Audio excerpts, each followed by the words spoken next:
Masih tetap semangat ya sahabat YouTube. Untuk bagian kedua kita akan bahas mengenai anatomi dan fisiologi pada sistem telinga ya. Telinga juga merupakan organ sensorik yang sangat penting ya. Nah, jadi nanti di sini kita akan bahas ya struktur atau bagian-bagian tubuh apa saja yang ada pada telinga ya, sistemnya apa saja dan bagaimana proses mendengar, fungsinya apa, semua akan dibahas di dalam anatomi dan fisiologi sistem telinga. Oke? Telinga merupakan sebuah organ yang mampu mendeteksi atau mengenal suara dan juga sangat berperan di dalam menjaga keseimbangan dan posisi tubuh. Perlu diketahui, ukuran telinga setiap orang berbeda-beda. Biasanya telinga pria lebih besar daripada telinga wanita. Dari penelitian juga diketahui, ukuran telinga semakin besar maka akan jadi ukuran telinga semakin membesar seiring bertambahnya usia. Sekarang kita perhatikan, apakah kita bisa mendengar suara? Suara apa yang kita dengar di sekitar kita? Pada saat ini Anda bisa mendengar suara ibu. Itu adalah salah satu fungsi daripada telinga ya, untuk mengenal suara dan juga mendeteksi adanya suara. Fungsi telinga bukan hanya mendengar tetapi menjaga keseimbangan.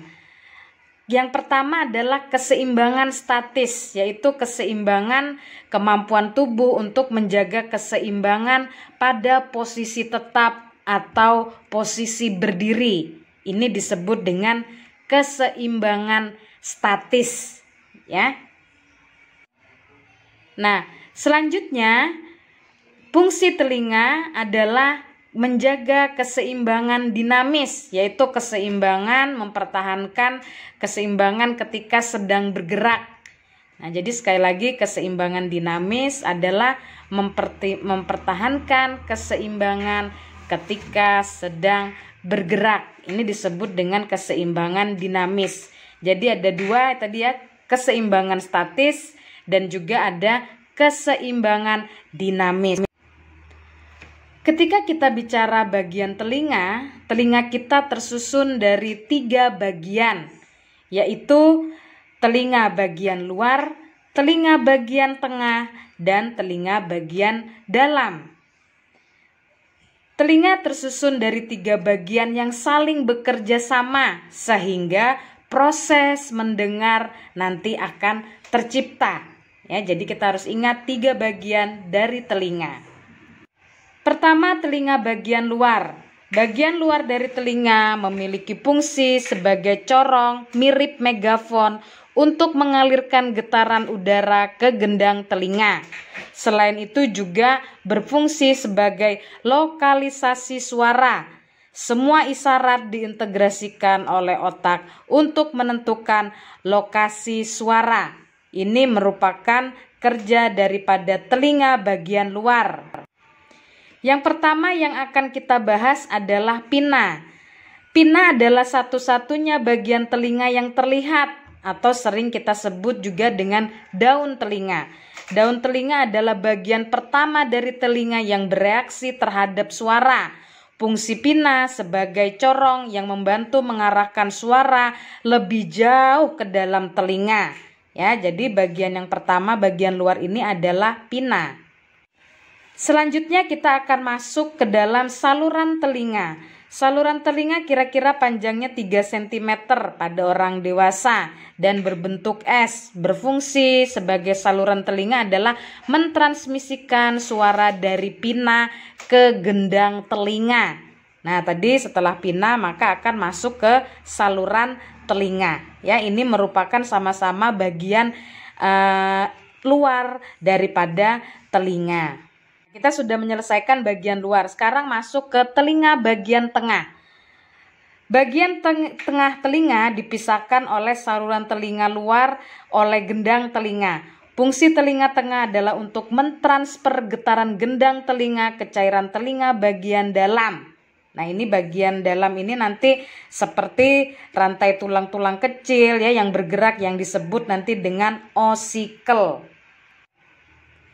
Nah, bagian telinga, bagian tengah yang pertama adalah gendang telinga atau disebut juga dengan membran timpani. Jadi membran di ujung saluran pendengaran dan menandai awal telinga tengah yang berbentuk kerucut pipih, untuk yang berfungsi untuk melindungi gendang telinga ya, saluran pendengaran sedikit melengkung sehingga nanti serangga itu tidak mudah masuk ya, ataupun benda asing juga tidak mudah masuk ke dalam bagian telinga tengah ini. Selanjutnya adalah osikel. Osikel adalah tulang-tulang yang menyusun telinga tengah yang menghubungkan membran timpani dengan telinga bagian dalam yang terdiri atas 3 tulang, yaitu malleus, incus, dan stapes. Ya, jadi jangan lupa ada 3 tulang pada osikel, malleus, incus, dan juga ada stapes di sini.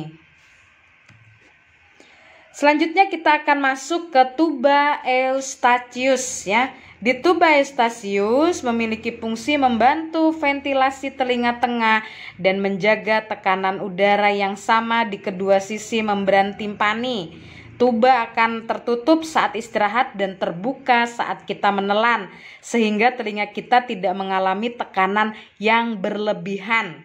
Jadi tuba eustachius ini nanti akan dilapisi oleh lendir-lendir ya, seperti bagian hidung dan juga pada tenggorokan.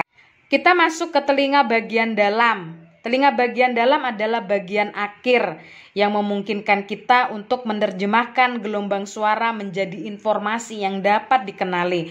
Sehingga telinga bagian dalam memiliki penting sekali ya untuk menginterpretasikan suara yang kita dengar. Nah, ini merupakan bagian telinga bagian dalam. Telinga bagian dalam yang pertama yaitu adalah koklea ya. Jadi kita mengetahui kalau di dalam telinga kita ada bagian yang berbentuk seperti rumah siput. Nah, ini disebut dengan koklea. Koklea dilapisi dengan lebih dari 15.000 rambut kecil dan memiliki cairan yang bergerak di dalam. Di koklea, gelombang suara diubah menjadi impuls listrik yang dikirim nanti ke otak, sehingga nanti kita bisa memahami adanya rangsangan suara. Nah, vestibular bagian penting dari telinga bagian dalam ya, yang fungsinya mengatur keseimbangan. Nah, yang terdiri dari utrikel dan sakule, yaitu sel rambut yang menjaga keseimbangan, terutama dalam menjaga keseimbangan di dalam gaya gravitasi ya, sehingga sering disebut sebagai reseptor gravitasi. Gangguan pada vestibular sering disebut dengan penyakit vertigo ya, di mana kepala itu seperti terputar-putar. Kemudian semikular. Semikular adalah saluran setengah lingkaran yang terdiri dari 3 kanal atau 3 saluran, di mana ada saluran horizontal, vertikal, dan juga ada semikularis vertikal belakang ya, yang masing-masing kanal terdiri dari ampula yang mengatur keseimbangan dinamis. Nah, tadi kita sudah bahas ya keseimbangan dinamis. Nah, sekarang kita masuk dalam proses mendengar. Meskipun mendengar adalah sebuah proses yang kompleks, namun pada dasarnya mendengar merupakan kegiatan pasif yang otomatis tanpa disadari terlihat dari proses. Berikut kita akan bahas bagaimana proses mendengar. Nah, ini yang harus Anda pahami ya. Terjadinya proses mendengar itu harus adanya gelombang bunyi yang ditangkap oleh daun telinga yang masuk ke liang telinga, kemudian menggetarkan gendang telinga ya, kemudian juga akan menerima rangsangan dari malleus, incus, stapes, bagian dari tulang telinga ya, kemudian gendang telinga mengantarkan tulang pendengaran sampai dengan adanya getaran cairan di koklea. Nah, itu akhirnya akan memberikan impuls listrik yang disampaikan ke otak sehingga nanti bisa menimbulkan adanya suara, sehingga suara bisa dipersepsikan. Demikian tadi kita sudah bahas tentang anatomi dan fisiologi telinga. Penting kepada mahasiswa diperhatikan kembali ya apa yang menjadi tugasnya dan dilaksanakan tugas tersebut ya, dan jangan lupa Like, comment, subscribe, and turn on notification. Bye-bye.